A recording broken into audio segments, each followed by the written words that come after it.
Bismillahirrahmanirrahim. Aduh, buat pecel enak nih. Suwe. Kemana sih lo? Aduh, pas nih buat pecel lele nih.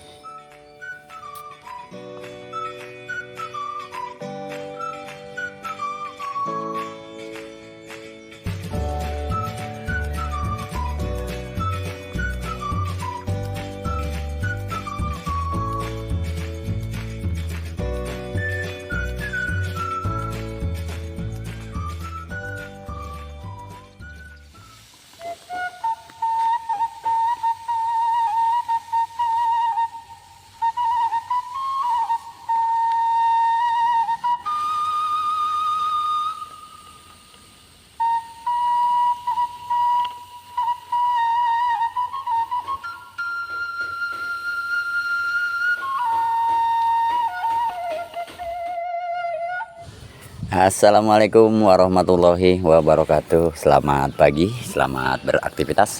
Sehat selalu tentunya, tetap semangat. Salam petani Indonesia, salam organik. Baik sobat bunku, pagi ini kita sedang cek and recheck tanaman cabai merah keriting CMK yang baru belajar berbuah ya.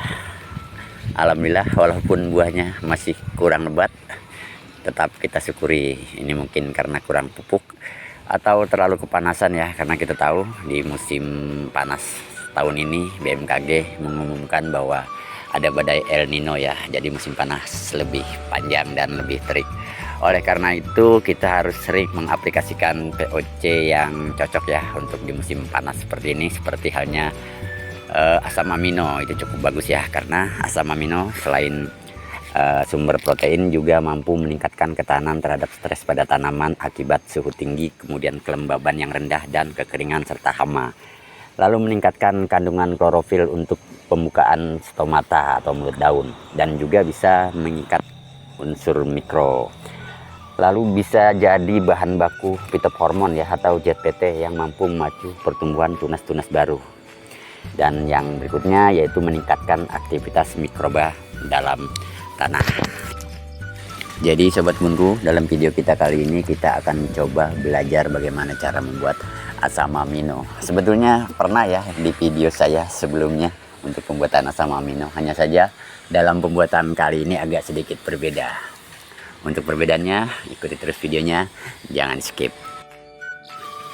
Baik sobat bunku, untuk penjelasan tentang asam amino di video saya sebelumnya sudah dijelaskan ya, atau di kolom deskripsi sudah saya tulis, silahkan dibuka.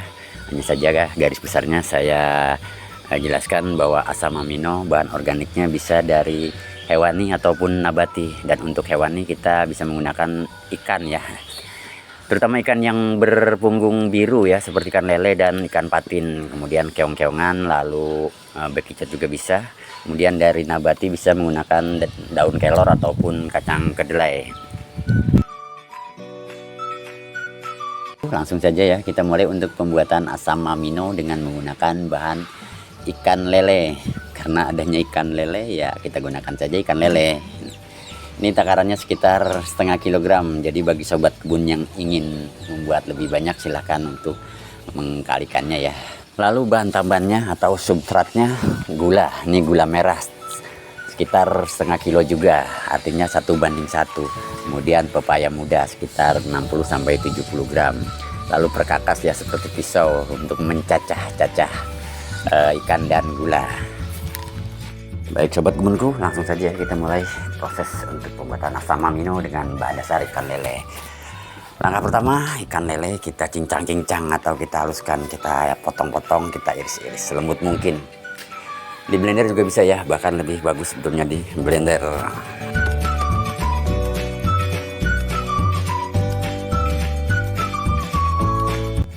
Sekali lagi, bukan hanya ikan lele ya, tapi diutamakan ikan yang berpunggung biru, lele, patin, dan ikan-ikan laut ya. Jenis hewan seperti kambing, daging-dagingan juga bisa, bahkan puret ya atau engkuk dalam tanah itu bisa menjadi asam amino. Pokoknya jenis hewani bisa kita jadikan sumber bahan asam amino.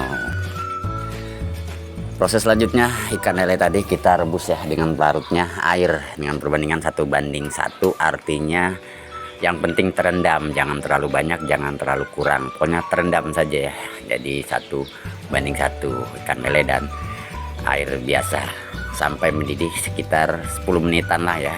Intinya dipanaskan supaya lebih cepat terurai atau cepat lunak ya. Kemudian setelah mendidih selama 10 menit atau 15 menit, tiriskan atau kita dinginkan ya. Kita matikan kompornya. Sambil menunggu dingin berarti kita mengiris-iris gula merah ya. Nah, ini dia gula merahnya. Ini bisa menggunakan gula merah biasa, gula merah tebu, gula merah aren, molase juga bisa, kemudian gula putih juga bisa, perbandingan 1:1. Diiris-iris sampai betul-betul lembut, di blender juga bisa. Nah, setelah lembut seperti ini langsung kita masukkan ke wadah ya, ke wadah seperti ini bisa, yang penting wadah. Selanjutnya kita iris-iris pepaya muda. Ini takarannya 60-70 gram ya. Pokoknya diiris-iris. Ini tidak ikut direbus karena yang kita perlukan getahnya. Di blender juga lebih bagus ya. Setelah pepaya mudanya halus, kita satukan ya ke wadah. Baik sobat bunku, proses selanjutnya kita campurkan ya ketiga bahan. Ini ikan lele, rebusan ikan lele, gula dan pepaya muda. Kita campurkan gulanya. Jangan lupa ya sambil diaduk supaya rata, supaya tercampur. Pertama gula ya. Kita aduk-aduk dulu. Kemudian pepaya muda. Jangan lupa disisakan gulanya ya, sekitar 15% lah atau 20% untuk topping. Setelah diaduk, aduk lagi.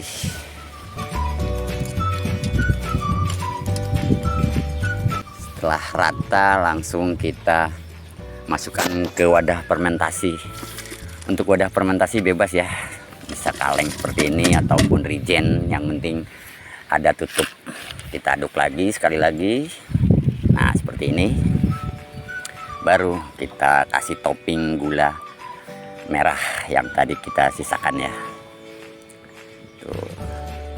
Setelah dikasih topping, usahakan jangan diaduk lagi. Nah, inilah proses yang betul untuk pembuatan asam amino. Kemudian kita tutup ya, tutup rapat. Kalau bisa menggunakan selang ya, supaya gas bisa keluar melalui selang. Kemudian dikasih air dalam botol air mineral di sampingnya. Seperti ini juga nggak apa-apa.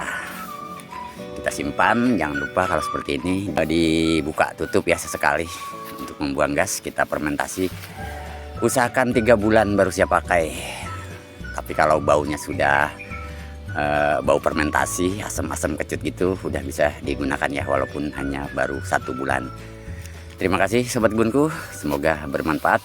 Assalamualaikum warahmatullahi wabarakatuh.